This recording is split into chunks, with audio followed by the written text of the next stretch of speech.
So we've talked a lot about, I think here, why data is important, how ads can be inserted into the content through partners like YoSpace, how we're looking for reach, how we're looking for targeting, and I just kind of want to break it down and use a couple of examples. And if anybody here is excited to do some math, we're going to do a little bit of math. So let's talk about it for a minute. We understand and we acknowledge the fact that TV is and has been very strong, and it will continue to be very strong moving forward. As a matter of fact, the core viewing patterns in television haven't really changed in the past 10 years. Gone up a little bit, gone down a little bit, but relatively solid. But we're starting to hear with everybody, particularly in yesterday's sessions, that much of the OTT is additive. So we're going to kind of examine what the impact of that might be when we look at the economics underlying it. So one of the things when you actually kind of dig underneath those kind of TV viewership, kind of statistics, is that if you look at the kind of 45 and up demographic, TV viewership is actually increasing, right? That's great. But if you look at the 44 and under demographic, and particularly when you get into the younger age groups, you start to see that TV viewership is actually declining. This is something that we need to start paying attention to, because this younger demographic is the demographic that's more likely to start consuming content on these other screens.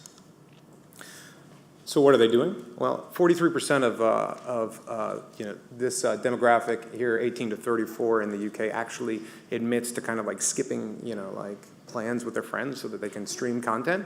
And it's not just in the UK. We're seeing across the entire globe, we're starting to see OTT consumption start to be where the additive viewing is happening. So TV's kind of getting there, it's leveling out, it's still very, very strong, right? So it's plateauing at a very, very strong spot. But where future viewership is coming, and most of the indications are pointing to, is in the OTT arena.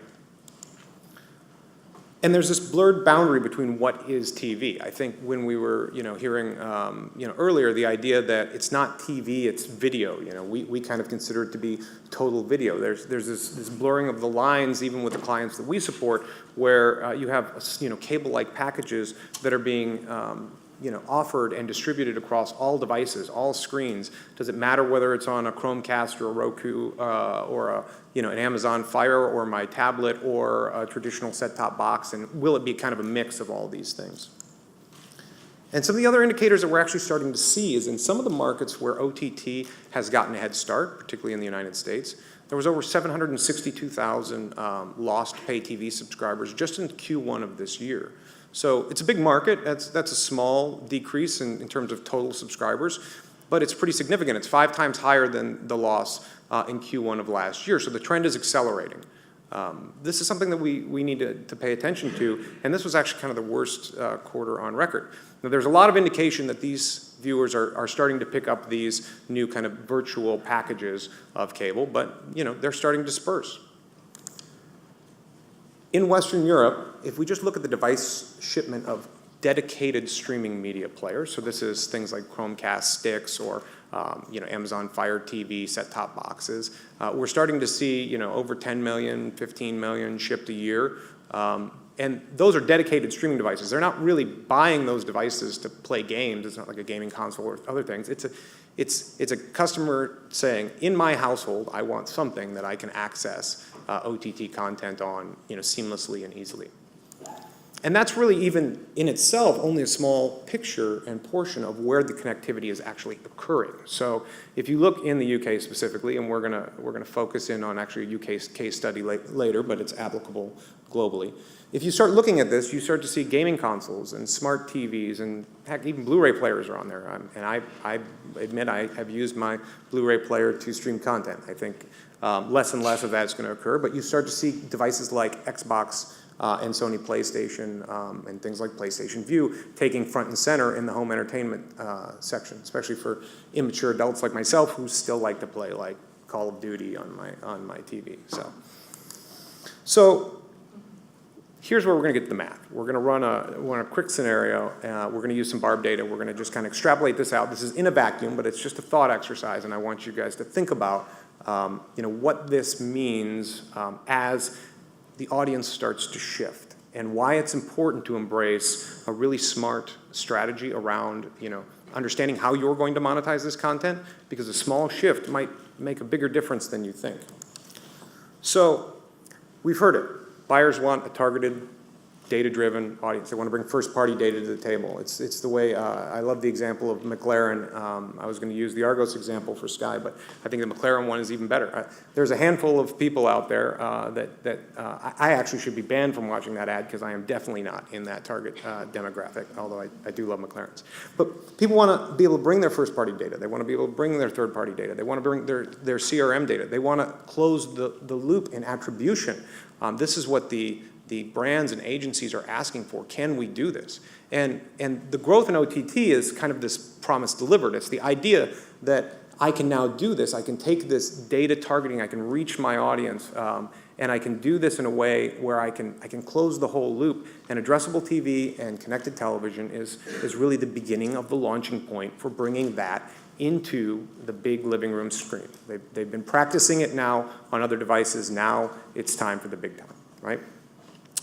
This is also a good way for them to kind of coordinate those campaigns across multiple screens.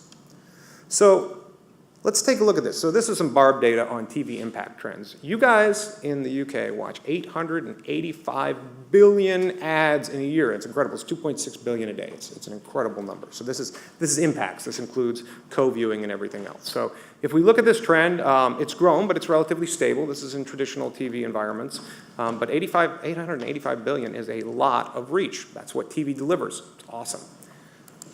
But let's do some quick math underneath that. So if we take that 885 billion impacts and we kind of convert that into kind of a digital thinking and we start to break that out in cost per thousand, there was $5.28 billion, or 5.28 billion pounds spent in the UK in television budgets last year. Well, if anybody runs this and gets a different result, please let me know. But I've checked this over several times. If you back that out, that's the equivalent on average of a £6 CPM, £5.97.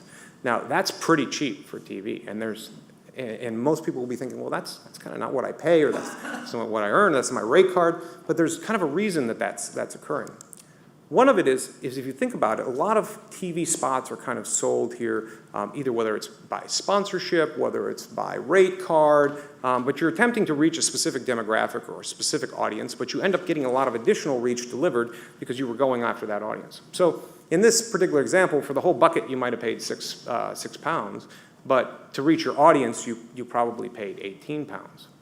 This is a tremendous opportunity for those who embrace OTT early, who are on the content creation and monetization side, because if you can use data and if you can create strategies to work with your advertisers and work with your own teams internally to create data and create segments and deliver that value to the buyers who are clearly asking for it, then you can take that same data and you can apply it to kind of chunk up those buckets and almost use data to create spot markets, similar to you use geography or other things, right? You're taking that and you're saying, instead of selling the whole bucket for £6, let's sell this bucket for 12, and this is for 18, and this is for 24, and most of you will probably argue even that's too low, right? So does it mean that everything shifts over to this data-driven world? No, because there's still a tremendous value in reach. And additionally, there's no such thing as all the audience shifting one way or the other. What we're going to see in the future is a blend of audiences, right? So that means there's going to be a little bit of one and a little bit of the other. But we have to think there is not an unlimited pool of budget. So let's continue this math. So TV CPMs right now, we've established around £6. That's 885 billion impacts for about 5.3 billion in earnings, right? Let's just say, for example, we averaged out to the £18 in the other example, and we ran that number. You only need about 140 billion impacts to be the equivalent of about half of that budget. Now, how much OTT audience really is that? That's essentially saying that, let's say OTT gets to a point where about 16% of the audience has shifted. That inventory can absorb at this kind of horizontally expanded higher data rate, which is a huge opportunity for those that have the inventory. But essentially that means that a 16% shift could equal half of TV budgets capacity, right? So we're saying capacity. It depends on how advertisers want to spend there. This is an interesting concept here, because if you look historically in UK, again, as the market that we're looking at, there's only been about £1.25 billion increase in TV budgets since 2000. Okay, that's kind of adjusted and inflated. So if you think about that and you say, okay, well, OTT inventory, what does it take to be meaningful? What does it take to really kind of change the mindset of what the opportunity really looks like? Because if you think 18 is too low and it should be at 36, then that's only 8%. And in live events, it's pretty close to that. I mean, we're still pretty low on the OTT front in some of compared to the United States and Europe. But it's happening. You're seeing it. The shift's there. The devices are being shipped. This is happening. So you need a really smart strategy underneath this. Will your strategy be additive, or will it be transformative, or how are you going to do this? Because this is something that you need to pay attention to now.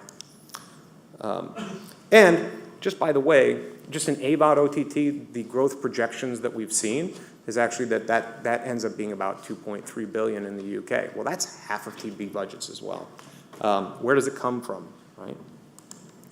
So just kind of wrap this up, the unicast OTT delivery, this is going to change the market and economics. It's going to change the business model and kind of a reconfiguration of the business model. I mean, do you have to think about how the ad loads vary in these different things? How do you deal with that in live events and others? I think anybody who's kind of embracing smart OTT strategies right now is investing in it, is taking the time to really put the dollars into the technology, working with partners like Geospace to figure out how to get the dynamic ad insertion done, how to get the streams distributed, how to monetize it, how to build a really smart sales team around it, how to engage with agencies and buyers to deliver value on it. You're going to be in a much better position as this trend accelerates. For example, we have a partner in Dish Network and Sling who's actually using us to do this in live and linear across the board, where they're bringing their own first-party data segments in, making those available to buyers, allowing the connections to come through and run through our platform to do this in live and linear in OTT as basically a virtualized cable package. And we're seeing a lot of traction there. This is growing very, very quickly in the United States. We're going to see it pick up. There's a lot of really cool things coming from Sky and others on this front here in the UK, definitely in Europe. So I appreciate it. I would say embrace these strategies to do this. And we know that this industry is going to continue to evolve, both on the technology front, the distribution front, and the broadcast front. So thank you very much.